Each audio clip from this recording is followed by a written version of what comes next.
নমস্কার বন্ধুরা, মানবীর রান্নাঘরে আপনাদের সবাইকে স্বাগত জানাই। আমার আজকের রেসিপি হলো ভোগের লাবড়া। সামনে তো সব পুজো আসছে, গণেশ পুজো, তারপরে আমাদের মহালয়ার সময় দেখেছি, বাড়িতেও দেখেছি পুজো হতো, বা দুর্গা পূজা, লক্ষ্মী পূজা, সব সময় খিচুড়ির সাথে লাবড়া দেওয়া হয় আমাদের বাড়িতে। আমি আজকে আপনাদের সঙ্গে সেই রেসিপিটাই শেয়ার করব। এর জন্য আমার নিয়েছি একটা বেগুন, থোড়, মিষ্টি আলু, ঝিঙে, আলু, গাঁটি কচু, কুমড়ো, আর এর সাথে একটু বিন কড়াই নেব। আর আপনারা এর সাথে ইচ্ছে করলে কাটোয়ার ডাঁটা যেটা, সেটাও নিতে পারেন, খুব ভালো লাগে। আমি পাইনি, ওই জন্য নেওয়া হয়নি। তা এইগুলো এবারে একটু পেঁপেও দিয়ে দিয়েছি, পেঁপের টুকরো, এটা না দিলেও চলে। পেঁপের টুকরো, কুমড়ো, ঝিঙে, বিন কড়াই, গাঁটি কচু, আলু, বেগুন, মিষ্টি আলু, এগুলো সব ভালো করে কেটে ধুয়ে রেখেছি। তারপরে একটা কড়াই নিয়ে নিয়েছি ননস্টিক, এতে 2 চামচ সর্ষের তেল দিয়েছি। দিয়ে আমি ওই একটু করে এই যেমন বেগুন আলাদা ভেজে তুলবো, তারপরে গাঁটি কচু আর আলুটা আলাদা ভেজে তুলবো, আর কুমড়ো আলাদা ভেজে তুলবো। এইগুলো যদি সব একসাথে দিয়ে দিই, এগুলো কুকিং টাইম তো সমান না, সেই জন্য এগুলো একদম ঘেটে যাবে একসাথে দিলে।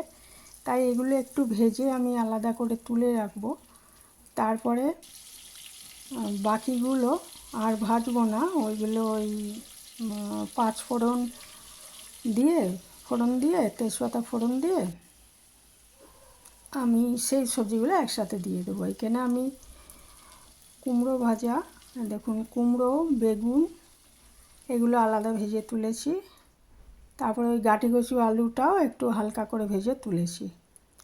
তারপরে ওই কড়াইতে আবার 2 চামচ মতো তেল দিয়ে তেজপাতা আর 5 ফোড়ন দিয়ে দিলাম। 5 ফোড়নটা বেশি ভাজবো না, বেশি ভাজলে 5 ফোড়ন তিতো হয়ে যায়।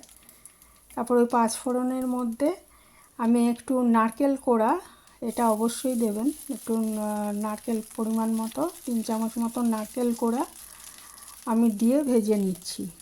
নারকেল কোড়াটা ভাজা হয়ে গেলে এর মধ্যে আমি বাকি সবজিগুলো যেগুলো ভাজিনি, সেই সবজিগুলো থোড়, ঝিঙে, বিন কড়াই আর পেঁপে, এগুলোকে আমি দিয়ে দিলাম। দিয়ে 1 চামচ মতো নুন, একটু হলুদ আর 1 চামচ মতো চিনিটা ইচ্ছা করলে নাও দিতে পারেন। দিয়ে এবারে এটাকে ভালো করে একটু সাঁতলে আমি ঢাকা দিয়ে দেব। ঢাকা দিলে হবে কি, ঢাকা দিয়ে এটা মিডিয়াম টু লো আঁচে রাখতে হবে। ঢাকা দিলে হবে কি, আর জল দেওয়ার এমনি প্রয়োজন হবে না, এটা মানে এর থেকে জল ছেড়ে যাবে এবং আস্তে আস্তে এটা রান্না হতে থাকবে। ওগুলো একটু সেদ্ধ হয়ে গেলে এ আগে যেগুলো ভেজে রেখেছি এগুলো আস্তে আস্তে দেবো, সেগুলো একবারে দেবো না, আস্তে আস্তে দেবো। দেখুন 3-4 মিনিট আমি এটা ভাপ দিয়ে নিয়েছি, নিয়ে একটু দেখে নিলাম, দেখলাম এটা আর একটু সেদ্ধ হবে। এটা আবার নেড়ে চেড়ে আবার ঢাকা দিয়ে 2-3 মিনিট ঢাকা দিয়ে রাখতে হবে। দিয়ে এবারে এর মধ্যে আমি আস্তে আস্তে এগুলো আমাকে একটু খুলে খুলে দেখতে হবে মাঝে মাঝে, যে ঢাকা দিয়ে রান্না করছি, জল দেবো না, জল দিলে স্বাদটা নষ্ট হয়ে যাবে। যদি একান্ত প্রয়োজন হয় তাহলে সামান্য জলের ঝুমকা দেওয়া যেতে পারে, না হলে এমনি জল দেওয়ার প্রয়োজন নেই। ঢাকলে এগুলো থেকে ঝিঙে টিঙের থেকে জল বেরোবে। তাতেই তরকারিটা মোটামুটি যখন সেদ্ধ হয়ে আসবে, তখন প্রথমে আমি ওই দেবো আলু আর গাঁটি কচুটা দিয়ে দেবো।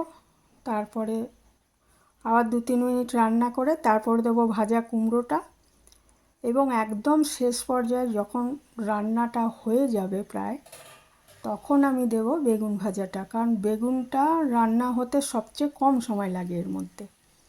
তাহলে তরকারিগুলো সেদ্ধও হবে, আবার মোটামুটি তরকারিগুলো আস্তও থাকবে, না হলে একদম ঘেটে যাবে, সেই জন্য এইভাবে দিয়েছি। আর মশলা বলতে আর কিছুই না, ওই একটুখানি শুধু ভাজা মশলা দেব। এই দেখুন, এবারে লাস্ট আমি কুমড়োটা দিয়ে দিয়েছি, ভাজা কুমড়োটা। আর এর পরের ধাপে আমি দেব বেগুন ভাজাটা। আর এই সময় দুটো একটু কাঁচা লঙ্কা দিয়ে দিলাম চিড়ে, আর একটু লাল গুঁড়ো লঙ্কা দিয়েছি, ওগুলো কাশ্মীরি লঙ্কা যেটা। আপনারা চাইলে এমনি লঙ্কা গুঁড়ো দিতে পারেন যারা ঝাল বেশি খান। দিয়ে চিনি তো দিয়ে দেয়াই হয়ে গেছে, নুন চিনি। আর ঠাকুরের জন্য যখন রান্না করা হয় এই লাবড়াটা, তখন তো টেস্ট করে দেওয়া যায় না, সেটা একটা আন্দাজ মতোই দিতে হবে মোটামুটি। আর তারপরে এটাকে ঢাকা দিয়ে আবার রান্না করে নেব। নিয়ে শেষ ধাপে আমি ভাজা বেগুনটা আবার দিয়ে দেবো। রান্নাটা যখন প্রায় হয়ে আসবে তখন ভাজা বেগুনটা দিয়ে দেবো। তাহলেই নাড়াচাড়া দিয়ে আবার ঢাকা দিয়ে রেখে দেবো, তাহলেই আমাদের লাবড়া তৈরি হয়ে যাবে।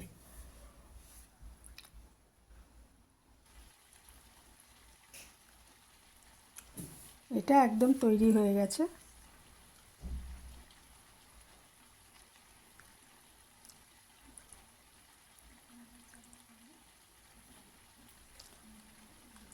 আর এটা যখন তৈরি হয়ে যাবে, বেগুনটা দিয়ে দেওয়ার পর এটা আবার একটু ঢাকা দিয়ে রেখে দেবো। আর ভাজা মশলা যেটা বলেছিলাম, ওই জিরে আর ধনে, এটা একটু শুকনো খোলায় ভেজে রেখেছি। রান্নাটা শেষ হওয়ার পর ওই ভাজা মশলাটা দিয়ে একটু ঢেকে রেখে দিতে হবে, ব্যাস। আর কিছু এটাই দরকার নেই, তাহলেই তৈরি হয়ে যাবে এটা।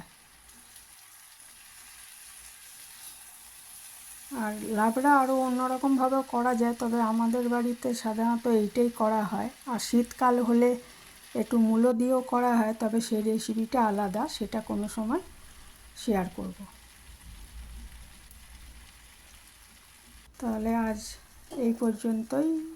আর এরপরে আবার নতুন কোনো রেসিপি নিয়ে চলে আসব। আর বন্ধুরা পাশে থাকবেন, সাবস্ক্রাইব করবেন আমার চ্যানেলটা, আর লাইক কমেন্ট করবেন, যদি মনে হয় শেয়ার করবেন। ভালো থাকবেন সবাই। আজ এখানেই শেষ করছি।